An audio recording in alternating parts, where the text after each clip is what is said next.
Here is my full WeWork review. Oh, hi, Mark.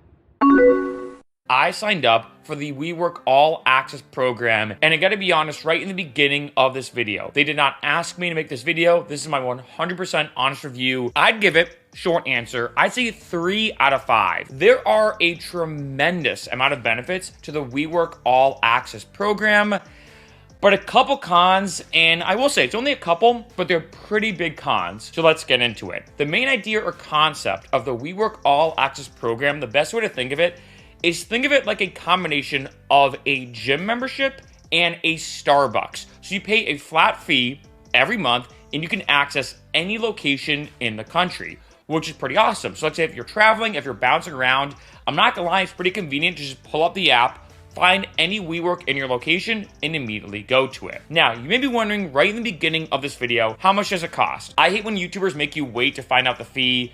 The fee is $300 a month.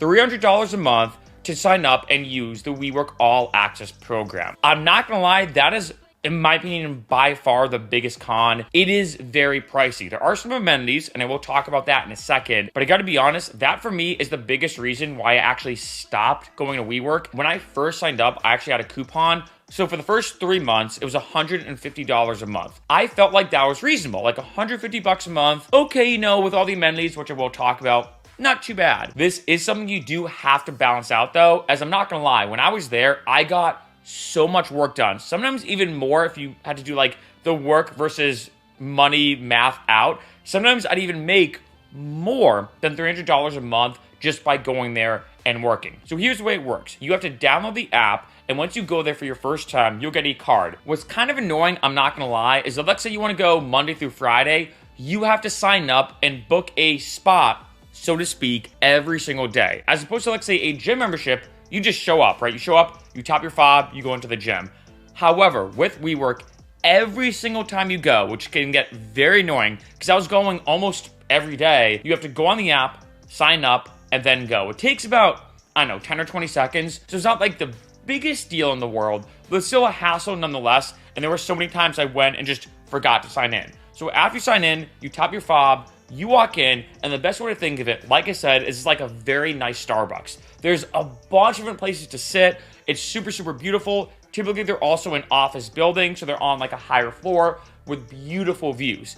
In addition, when it comes to the amenities, there's a refrigerator, kitchen. So let's say if you want to bring your own lunch, you could put it in the fridge. Typically, I'd say that they clean out the fridge once a week, which is kind of nice. If you want to bring, like, say, a bunch of food for the week and stock up, you can easily do that. Another big amenity, and the most popular one that's super convenient, is unlimited free drinks. So they have, like, say, cold brew coffee on tap, kombucha on tap, seltzer on tap. I might as well say, as a side note too, non-alcoholic seltzer. I feel like as a result of White Claw, I now have to mention if it's non-alcoholic or alcoholic when talking about seltzers, just kind of like a funny thing. They also have, of course, like purified water on tap. So there's a lot of great amenities when it comes to WeWork, and it's super nice to walk in, let's say grab a nice cold brew coffee. You then go and sit down. You can sit pretty much anywhere you want, which is really nice. The Wi-Fi is super, super fast. So like I said, think of the way it works as a very upscale Starbucks, and the way the pricing works similar to a gym membership. Another great perk about WeWork, like I mentioned, especially when traveling, because I travel a lot, is leaving your stuff. This was a great kind of like peace of mind, because I feel like I can't be the only person. Like say when you go to a Starbucks,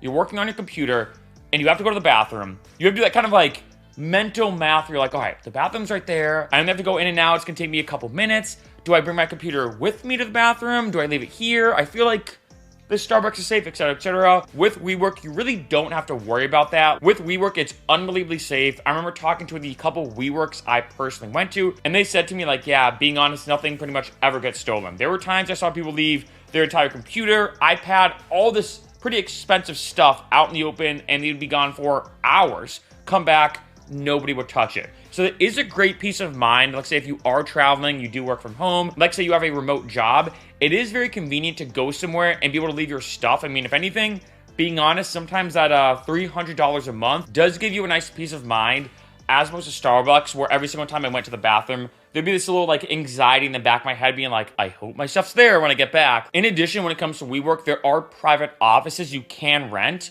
Huge pro tip, by the way, you can go in any of the private offices after 5 p.m. So for me personally, I've actually filmed in WeWork.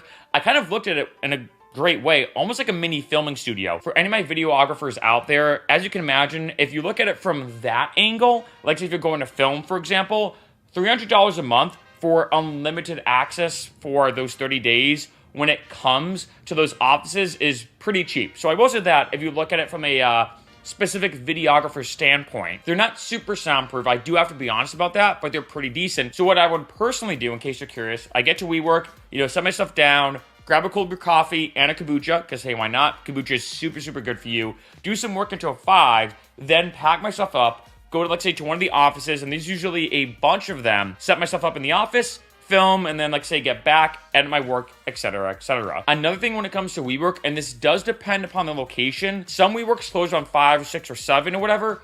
Other ones are 24/7. So let's say if you're like me and your schedule is very random, or let's say you're a huge night owl, it is kind of nice. And let's say if it's like 8 p.m. and I want to go and work for a few hours, and it is nice to leave the house, go somewhere where you work, come back with your work being completed. There is something really nice about that. So the 24/7 all access locations, and again, there's a bunch of them all around the country, are very convenient. Now, you may be wondering, with all this being said, why the 3 out of 5 star review? Of course, the pricing is by far the biggest thing. If anything, that's probably like a 1.5 star deduction right there. Just because, like I said, although yes, the free coffee and free kombucha and the refrigerator and everything, super convenient, and of course the offices that you can go in after 5 p.m. I just feel like $300 a month is pretty steep. The second biggest con by far, and I don't know what it is, parking. This is a huge issue. I'm not exaggerating when I say I feel like the people who like pick out the WeWork locations go and they're like, okay, where can we find the highest trafficked point of any city where there's pretty much no parking, and the only parking that does exist is super expensive. That is the layout of every WeWork. I'm not gonna lie, the parking situation can get very annoying. The one I was going to, for example, in El Segundo here in California, I had to find parking, it was street parking, about 10 minutes away. Not too bad, but I did have to do that thing where you drive, kind of look for a spot, you find a spot, you park, you walk 10 minutes, and then blah, blah, blah. Wasn't the biggest issue, but there's other locations where there's pretty much no parking whatsoever. And as you can imagine, if, like, say you are in an area where there's almost no parking, which for WeWork is very common, you're gonna have to spend more money in parking. For most WeWorks, and it does depend, like say in that office building, you're looking at about anywhere between $100 and $200 a month for parking. So though it starts off at $300 a month, of course, you need to park there. Unless you can walk or somehow get there, you're starting off at $300 a month and then going up to almost $500 a month because you also need the parking. However, though, like I said, this is something you have to weigh out. I found when I went to WeWork, there was something about leaving my house, going somewhere, sitting down, being in that kind of like creative, hardworking environment, if that makes sense, where I'd go, get my work done, and then come back. And like I said, when it comes to WeWork, it is an amazing resource, I think, for a lot of creators, for a lot of entrepreneurs, for anyone in the business sector, or just in general, anybody who has a remote job or works from home, especially if you travel, like a gym membership, you can go to anyone, anywhere in the country. You're not limited to just your location, which is awesome. So overall, again, when it comes to WeWork, a lot of pros, but also a couple big cons.